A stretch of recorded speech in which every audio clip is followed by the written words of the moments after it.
Hello दोस्तों, ये है मेरी दोस्त आयशा। और मैं आपको बता दूं, आयशा बहुत इंटेलिजेंट भी है। राहुल, तुम भी बहुत इंटेलिजेंट हो, पर तुम्हें दूसरों के मुंह से तारीफ सुनना ज्यादा पसंद है। लेकिन हाँ, इस बार फिजिक्स में मेरे तुमसे ज्यादा मार्क्स आए थे। हाँ, तभी तो इस वाले टॉपिक की तैयारी मैंने तुम्हारे साथ मिलके की है। तो आज की टॉपिक का नाम क्या है राहुल? आज के टॉपिक का नाम है अपवर्तन, जिसे इंग्लिश में रिफ्रैक्शन भी कहते हैं। अच्छा, तो अब तक तुम अपने दोस्तों को क्या क्या जानकारी दे चुके हो? हमने अब तक प्रकाश और परावर्तन के बारे में जाना और किस तरह प्रकाश की किरणें विभिन्न बिंब पर गिरकर परावर्तित होती हैं। लेकिन आयशा, मेरे मन में कई बार कुछ सवाल उठते हैं।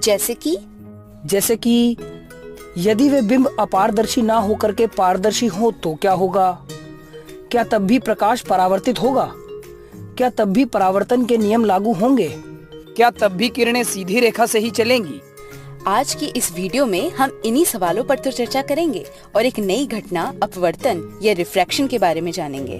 अपवर्तन को समझने के लिए हम एक बहुत दिलचस्प एक्टिविटी करके देखेंगे, जिसे हम अपने घर पर भी कर सकते हैं। इस एक्टिविटी को करने के लिए हमें एक कम गहरे कटोरे, एक सिक्के और पानी की आवश्यकता होगी। अब मैं इस सिक्के को खाली कटोरे के अंदर डाल देती हूँ। राहुल, क्या तुम्हें सिक्का दिखाई दे रहा है? हाँ, दिखाई दे रहा है। बहुत अच्छे राहुल, अब तुम धीरे धीरे अपनी जगह से पीछे की ओर जाओ, तब तक जब तक सिक्का दिखाई देना बंद ना हो जाए। क्या अब भी तुम्हें सिक्का दिखाई दे रहा है? नहीं, अब नहीं दिखाई दे रहा। अब मैं इस कटोरे में सिक्के को बिना हिलाए पानी डालूंगी। क्या तुम्हें कोई फर्क नजर आ रहा है राहुल? हाँ, अब मुझे सिक्का दिखाई देने लगा है। मगर आयशा, ये कैसे संभव है? ये बिल्कुल संभव है और इसको हम अपवर्तन के नाम से जानते हैं।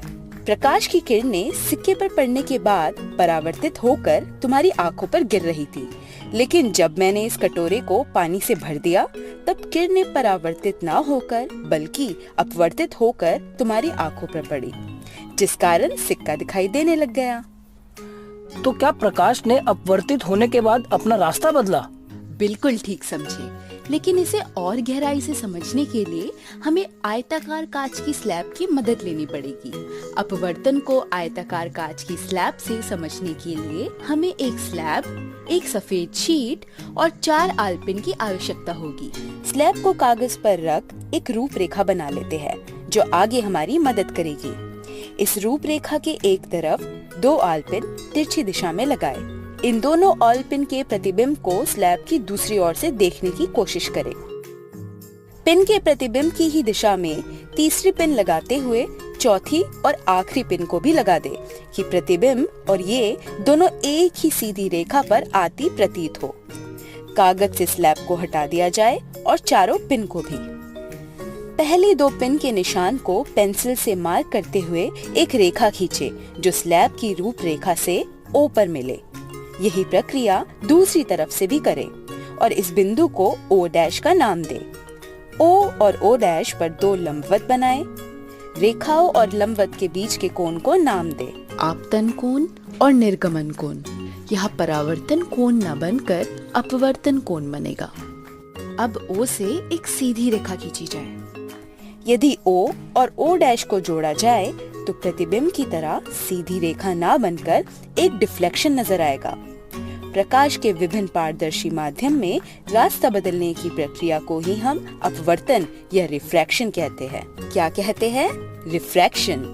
अपवर्तन 2 नियमों के अनुसार होता है। पहला, आपतित किरण, अपवर्तित किरण और पारदर्शी पृष्ठ पर लंबवत तीनों एक ही तल पर आपतित बिंदु पर ही मिलते हैं।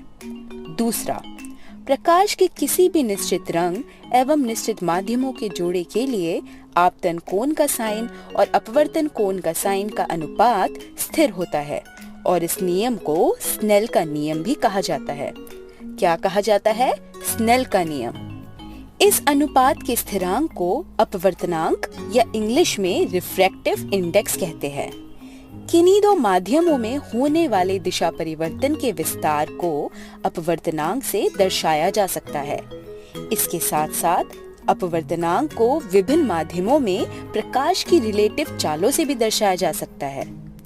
यदि प्रकाश माध्यम 1 से 2 में जा रहा हो और पहले माध्यम में प्रकाश की चाल v1 है और दूसरे में v2 हो, तब माध्यम 2 का माध्यम 1 के सापेक्ष अपवर्तनांक को माध्यम 1 में प्रकाश की चाल तथा माध्यम 2 में प्रकाश की चाल के अनुपात के रूप में दर्शाया जा सकता है, जिसे हम n21 से दर्शाते हैं।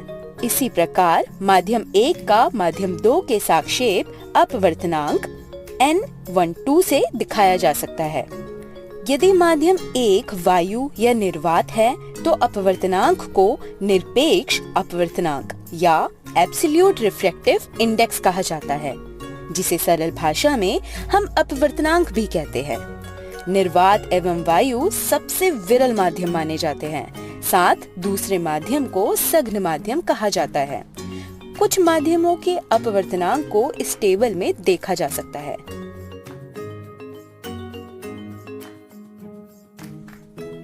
क्या बात है आयशा, तुमने तो इस टॉपिक को बहुत अच्छे से समझाया।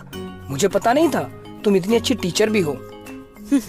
ठीक समझे राहुल, मैं आगे जाकर टीचर ही बनना चाहती हूँ। अच्छा, best of luck. Thank you Rahul. चलिए दोस्तों, फिर मिलते हैं अगली वीडियो में।